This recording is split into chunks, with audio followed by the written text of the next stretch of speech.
Nobody really knew what to think when Diddy went live on Instagram back in 2020 and introduced the world to a young white girl he called his adopted daughter. It was the middle of the pandemic. People were glued to their screens, desperate for good news, something light to break the doom scrolling.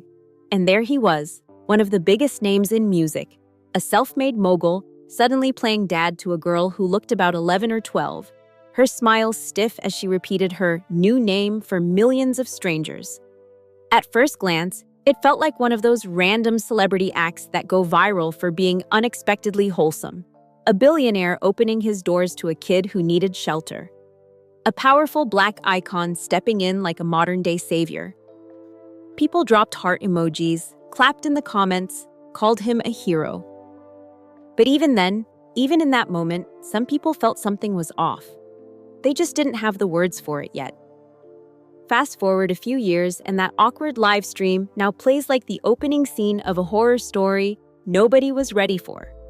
Because after that debut, Ava seemed to vanish. No birthday parties, no cute dad-daughter TikToks, no random paparazzi snaps or family vacation pics. And for someone like Diddy, who built an empire flaunting every inch of his life online, the silence was deafening. When Ava did appear, it was never where people expected. Fans who knew how to read the shadows started pointing out the odd details. She was never around Diddy's daughters, only his sons. Whenever she showed up in the background of grainy clips or a stray-tagged photo, her body language was tight, eyes darting like she was waiting for instructions. It didn't look like family, it looked staged. Then Terrence Howard, out of nowhere, cracked the door open even wider. He was in court, testifying about Diddy's alleged predatory behavior in the entertainment world. Nobody expected him to mention Ava. He wasn't even asked about her, but mid-sentence, Terrence paused, glanced at the lawyers, and dropped a vague but chilling line about someone you'd never expect being involved. That was enough. The internet pounced. Ava's name resurfaced overnight. What happened next turned a weird footnote into a wildfire. Diddy's indictment expanded. More alleged victims, more disturbing details. And rumors started swirling that Ava might be one of them. An innocent kid caught in the middle of something far darker than anyone could stomach. Terrence's testimony wasn't the only crack in the wall. He told a story about Diddy inviting him over for acting lessons. Harmless at first, two Hollywood stars talking scripts. But when Terrence showed up, there were no scripts, no lines to read, just Diddy, music playing, no clear purpose. An assistant later whispered the truth. He's not looking for acting lessons. Terrence got out fast, and when he later said, "Once you compromise your manhood in this business, you never get it back," fans knew exactly what he was implying. This was bigger than a sketchy hangout. Gene Deal, Diddy's former bodyguard, took it further. He's been speaking out piece by piece, dropping secrets like he's unloading bricks from a backpack he's carried for years. According to Gene, Ava wasn't some lost child Diddy felt sorry for. She was a prop. A pandemic-era stunt to soften his image while the world was locked inside, scrolling endlessly for something good to believe in. He says Diddy picked Ava up, paraded her on Instagram, then ghosted her once the good press faded. No school photos, no birthday cakes, just a blank space where a kid's life should be. It wasn't just the silence that made people nervous. It was who Ava was seen with. Every random glimpse, she was there with Justin and Christian Combs, Diddy's sons. Not his daughters, never the girls. The same sons who are now named in fresh lawsuits. Justin accused in a case tied to alleged trafficking. Christian facing a sexual assault claim. New accusations, not old rumors dragged up for clout. Real court filings with horrifying overlaps to Diddy's own scandals. So the question hit people like a punch in the gut. Was Ava brought in to be protected or to be controlled? Gene didn't mince words. He claims this was never about charity. He says Diddy learned these patterns from Hollywood power brokers who exploit the vulnerable and then taught himself to do the same.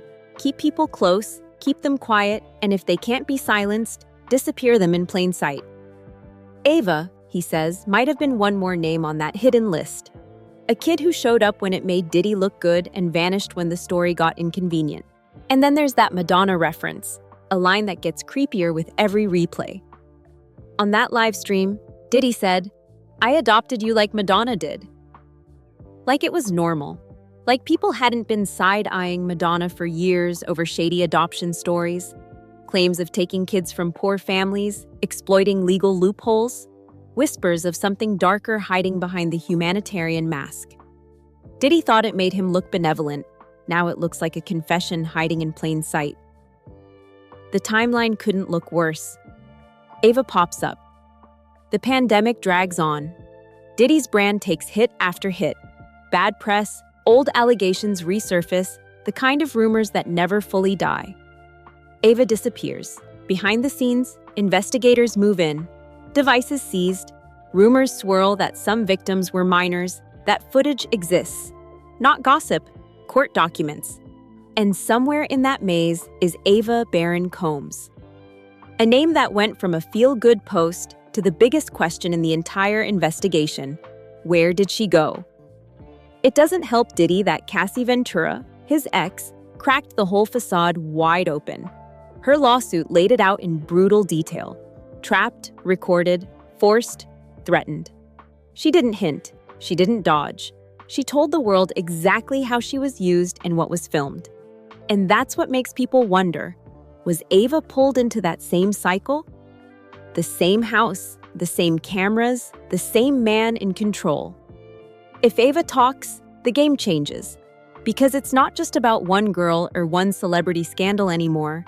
It's about what happens when someone has receipts. First-hand memories, details nobody else could know. She's not just a headline, she's a witness, a key.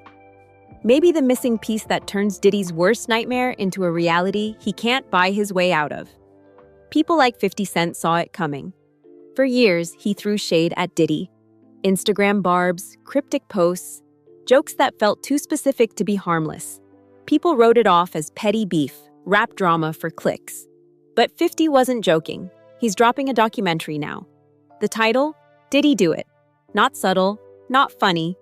It's a warning shot. In one clip, 50 says, "They can't charge him for what we saw, but we can't unsee it." A line that's equal parts threat and promise.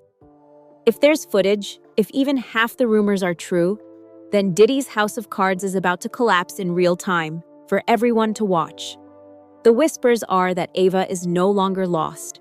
She's not hidden away. She's talking, cooperating, telling investigators what she saw, what she heard, what she lived through. If that's real, if the girl who was once shoved in front of millions as a feel-good story is now testifying, it means the walls are closing in faster than ever. It means Diddy's empire might finally face the light he's dodged for decades. No PR spin, no lawyers to hush it up, no NDAs to bury the truth. Just raw, undeniable testimony. The image of a man who danced on yachts and built an empire on champagne and swagger, now standing in a courtroom hearing a child explain what happened behind the velvet ropes. And this time, there's no exit plan. Because the internet never forgets. The fans who clapped for that Instagram moment are the same ones who saved the videos, screenshot the comments, matched timelines. They're done waiting for official statements. They're pulling receipts and posting them everywhere, turning every new lawsuit into fuel for a fire that won't go out. So now when people ask, where is Ava? The real question is, what does Ava know? Because if she confirms even a piece of the rumors, if she says what people fear, this won't just end Diddy's legacy. It'll pull back the curtain on an entire system that let him move like this for years. The silence from Hollywood's biggest names says everything. The ones who used to cheer him on, pop bottles in his VIP sections, smile for the photos, they're all ghosts now. No one's defending him, no one's tweeting support, because they know what's coming too. The last fortress is crumbling, one secret at a time. And when the final truth drops, it won't just be about Diddy. It'll be about every door that closed to keep these secrets hidden, every check that changed hands to buy silence, every name that looked the other way.